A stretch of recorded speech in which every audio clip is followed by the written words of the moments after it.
Hello बच्चों, आप सभी को टैलेंट इंस्टीट्यूट में स्वागत है। ड्यू सोल का important notes BA programme BNS third semester second year political science. तो ये पॉलिटिकल साइंस का है। शीत युद्ध क्या है, क्यूबा के मिसाइल क्राइसिस तक शीत युद्ध की मुख्य घटनाओं का पर विमर्श कीजिए। ठीक है बच्चों, तो इसका नोट्स है।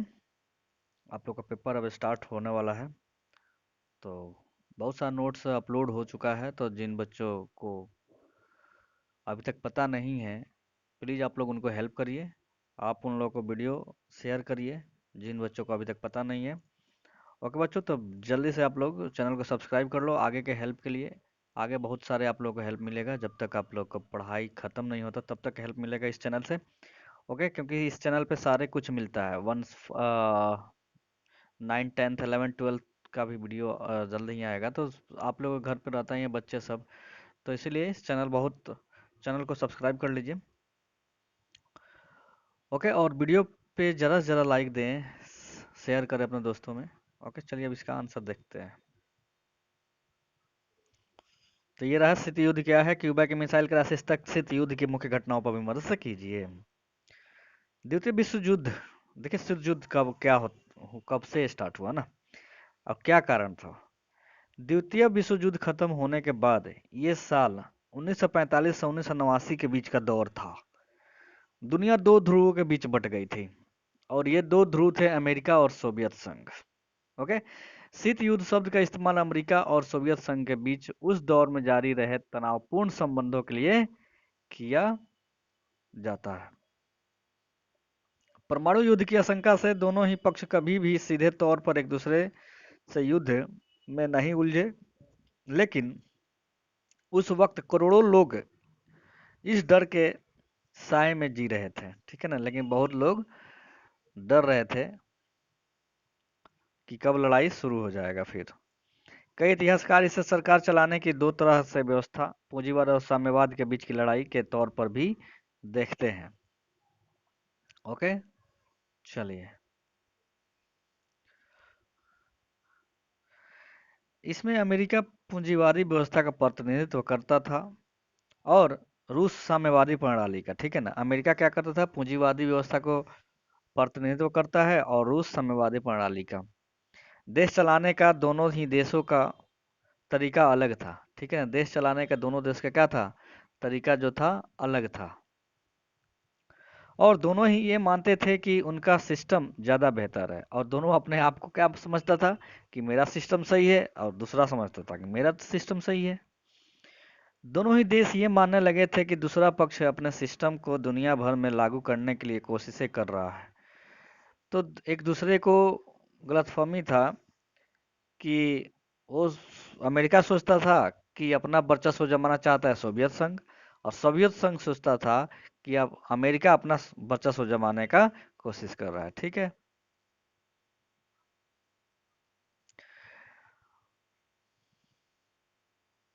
ठीक है ना, कोशिश कर रहा था। और तनाव का एक बड़ा कारण ये भी था।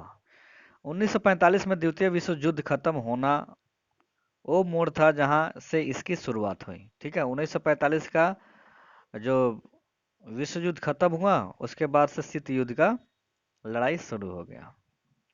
ओके, चलिए आगे देखते हैं। ऐसा इसलिए था क्योंकि युद्ध के दिनों में रूस और सोवियत संघ एक दूसरे के सहयोगी थे। ठीक है, और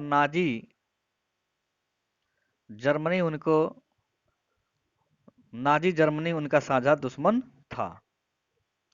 लेकिन हकीकत थे कि युद्ध खत्म होने के बाद नाजी जर्मनी का वजूद मिट चुका था। ठीक है ना, जर्मनी का वजूद क्या हो गया था, मिट चुका था।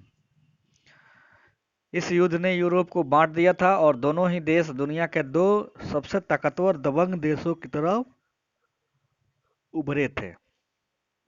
ओके, विश्व खत्म होने के बाद दोनों ही देश दुनिया को अपने अपने तरीके से चलाना चाहते थे, और उनके बीच इस बात को लेकर भी मतभेद था कि यूरोप को कैसे बांटा जाए। इसी वजह से अमेरिका और सोवियत संघ के बीच दुश्मनी का दौर शुरू हुआ, क्योंकि दोनों ही देश दुनिया पर अपना दबदबा बढ़ाने की होड़ में उलझ गए। ओके, दोनों ही देश अपना दबदबा बढ़ाने की होड़ में जुटे थे।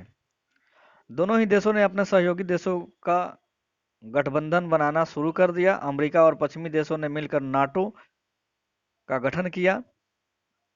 दूसरी तरफ सोवियत संघ ने पूर्वी यूरोप के पोलैंड और हंगरी जैसे देशों के साथ वार्सा पैक्ट किया। ओके।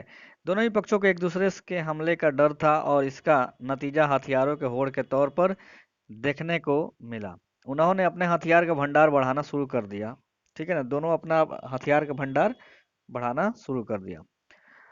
60 के दशक आते आते अमेरिका और सोवियत संघ ने अपनी ताकत इस कदर बढ़ा ली थी कि उनकी परमाणु मिसाइलें महादेशों की सीमा पार कर हमला कर सकते थे।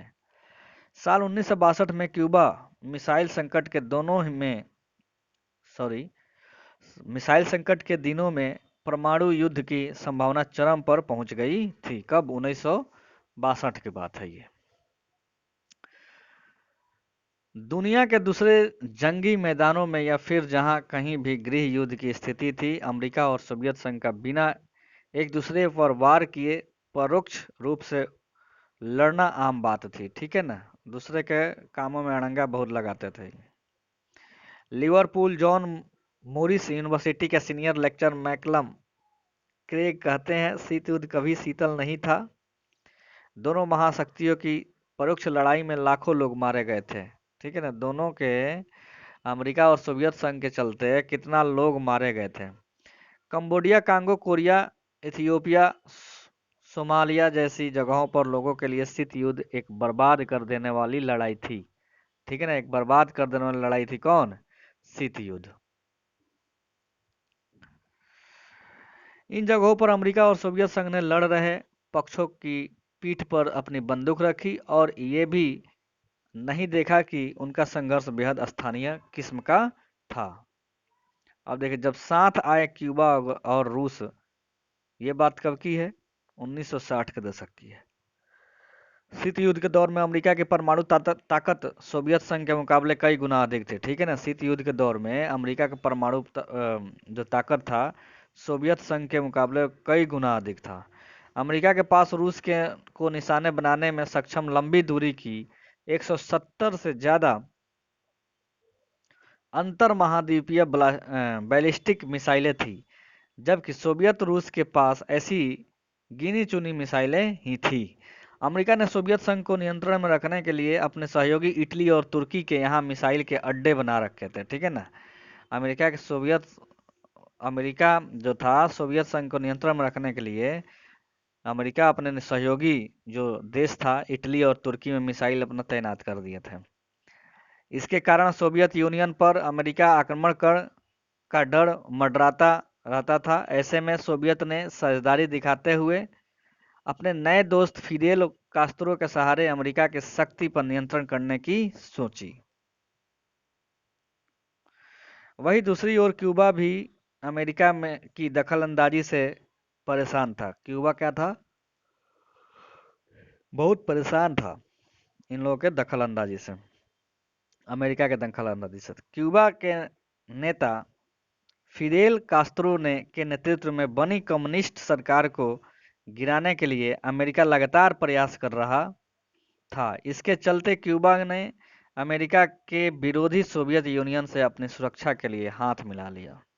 ठीक है ना, अपनी सुरक्षा के लिए क्या कर लिया? सोवियत संघ के साथ अपना हाथ बढ़ा दिया। ठीक है ना, इसी क्रम में सोवियत संघ के नेता निकिता खुश्चेव ने क्यूबा में गुपचुप तरीके से रूसी परमाणु मिसाइलें तैनात कर दी। इसी तरह क्यूबा में क्या कर दिया भाई? मिसाइल तैनात कर दिया। कौन? सोवियत संघ ने। चूंकि क्यूबा व सोवियत यूनियन दोनों में ही कम्युनिस्ट सरकारें थी। ठीक है ना, चूंकि क्यूबा और सोवियत यूनियन दोनों में ही क्या था? कम्युनिस्ट सरकारें थी। इसलिए इनके संबंध इस कदम से मधुर होते चले गए। क्यूबा से अमेरिका की सीमा मात्र 90 मील की दूरी पर थी और यहाँ से अमेरिका के हर शहर को आसानी से निशाना बनाया जा सकता था। ओके। ऐसे में क्यूबा की परमाणु मिसाइलें पूरे अमेरिका पर कब्जा करने में सक्षम थी। ठीक है ना, ऐसे में क्यूबा की परमाणु मिसाइलें जो था पूरे अमेरिका पर कब्जा करने के सक्षम था। क्यूबा का सोवियत यूनियन के साथ मिलकर शक्ति नियंत्रण बिठाने के लिए इस तरह से मिसाइलों को स्थापित करना और इस घटना के चलते दुनिया पर खात्मे की तलवार के लटकने के इस संकट को ही 13 दिन के क्यूबाई मिसाइल संकट के रूप में जाना जाता है। ठीक है, 13 दिन के क्यूबाई मिसाइल संकट के रूप में जाना जाता है। अमेरिका को इनकी गतिविधियों पर पहले से ही शक था, किंतु अपनी खुफिया एजेंसी CIA का ध्यान क्यूबा पर कब्जे और फिदेल कास्त्रो को मारने पर लगे होने के चलते उसने इस तरफ ध्यान ही नहीं दिया। इसी बीच कुछ खुफिया जासूसों के जरिए अमेरिका की को पक्की जानकारी मिली तो वह हरकत में आया और इसकी जांच करनी शुरू की। अमेरिका खुफिया एजेंसी ने अपने विमानों के जरिए क्यूबा पर नज़र रखी। उन्हें सफलता 14 अक्टूबर 1962 को मिली जब एक U-2 नाम का अमेरिकी प्लेन क्यूबा में कुछ जगहों की तस्वीर निकाल कर लाया। ओके, अमेरिकी खोजी विमान ने क्यूबा में इन मिसाइलों की तैनाती का पता लगा लिया, जिसके साथ 16 अक्टूबर 1962 को क्यूबा मिसाइल संकट की शुरुआत हो गई। ठीक है, क्यूबा मिसाइल संकट की क्या हो गई, शुरुआत हो गई। कब, 16 अक्टूबर 1962 को। रूसी परमाणु हमले के आशंका में अमेरिका में खौफ का माहौल बन गया। बाद में इन तस्वीरों को प्रिंट निकाला गया। इससे ये बात साफ हुई कि क्यूबा के एक अड्डे पर अमेरिका को नियंत्रित करने के लिए बड़ी संख्या में परमाणु हथियारों को जाखिरा जुटाया गया था। 16 अक्टूबर को राष्ट्रपति जॉन एफ कैनेडी को स्थिति का ब्यौरा दिया गया। कैनेडी ने तुरंत आपात मीटिंग बुलाई। अमेरिका रणनीतिकारों ने क्यूबा पर हवाई हमला करके उस जगह को तहस-नहस करने का प्लान बनाया। कैनेडी जानते थे कि ये काम इतना आसान नहीं है, इसलिए वह सावधानीपूर्वक आगे बढ़ना चाहते थे। उन्होंने 6 दिन बाद यानी 22 अक्टूबर को देश के नाम अपने संबोधन में इस पूरी घटना को खुलासा किया। इसके बाद अमेरिका ने जवाबी कार्रवाई करते हुए क्यूबा की समुद्री घेराबंदी शुरू कर दी। हर जहाज को क्यूबा जाने से पहले जांचने का निर्णय लिया गया, जिस कारण रूस खफा हो गया। उसने उसे युद्ध की कार्यवाही करार दे दिया। साथ ही कुछ दिनों बाद क्यूबा ने रूसी मिसाइल दागकर अमेरिका के एक विमान को मार गिराया। इससे पूरी दुनिया परमाणु जंग के मुहाने पर आ खड़ी हुई। ठीक है, इसी बीच रूस ने क्यूबा संकट के गहराने पर संभावित जंग के हालात से निपटने के लिए परमाणु हथियारों से लैस 4 पनडुब्बियां भेज दी थी। अमेरिकी नाविकों ने अपनी समुद्री सीमा में उन पनडुब्बियों को घेर लिया और उन्हें समुद्र तल पर आने के लिए मजबूर किया।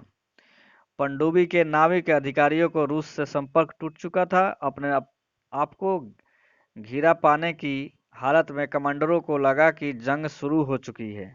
ऐसे में 3 कमांडरों में से 2 ने परमाणु मिसाइल दागने का फैसला कर लिया था। हालांकि तभी तीसरे रूसी कमांडर वसीली आर्खिपोव ने उन्हें मनाकर इस हमले को रोक दिया था। इस तरह टला युद्ध। कैसे अब टला, देखिए युद्ध। 1962 में क्यूबा के मिसाइल संकट को आमतौर पर एक ऐतिहासिक बिंदु माना जाता है। जानकारों के अनुसार उस वक्त 13 दिन तक दुनिया पर तीसरे विश्व युद्ध का खतरा मंडराता रहा। ठीक है, 13 दिन तक।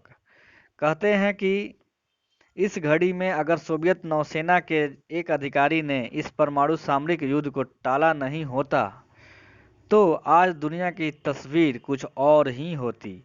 दोनों मुल्कों पर पूरी दुनिया की तरफ से समझौते का भारी दबाव पड़ा। आखिरकार एक गुप्त समझौते के तहत सोवियत संघ ने क्यूबा से मिसाइलें हटाने का फैसला किया, जिसके जवाब में अमेरिका ने जगह जगह तैनात अपने मिसाइलें हटाने की सहमति दे दी। जिन शर्तों पर सहमति बनी वो ये थी कि सोवियत संघ क्यूबा से हथियार को वापस मंगा लेगा और अमेरिका क्यूबा पर हमला कर उसे कब्जे में लेने की कोशिश नहीं करेगा। ठीक है ना, तो ये बात हुआ था। दिलचस्प बात तो यह थी कि इसके अलावा एक और शर्त थी जिसके बारे में राष्ट्रपति कैनेडी और कुछ व्हाइट हाउस के लोगों को छोड़कर किसी और को मालूम नहीं था। यह गुप्त शर्त थी कि अमेरिका तुर्की में अपना परमाणु अड्डा खत्म कर देगा।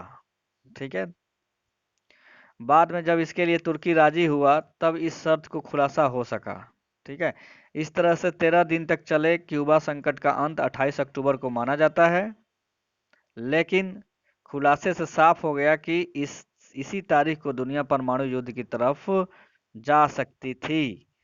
ठीक है ना। कब खत्म हो गया था भाई? 28 अक्टूबर खत्म हो गया था। क्यूबाई मिसाइल संकट शीत युद्ध के दौरान अक्टूबर 1962 में सोवियत संघ, क्यूबा और संयुक्त राष्ट्र राज्य अमेरिका के बीच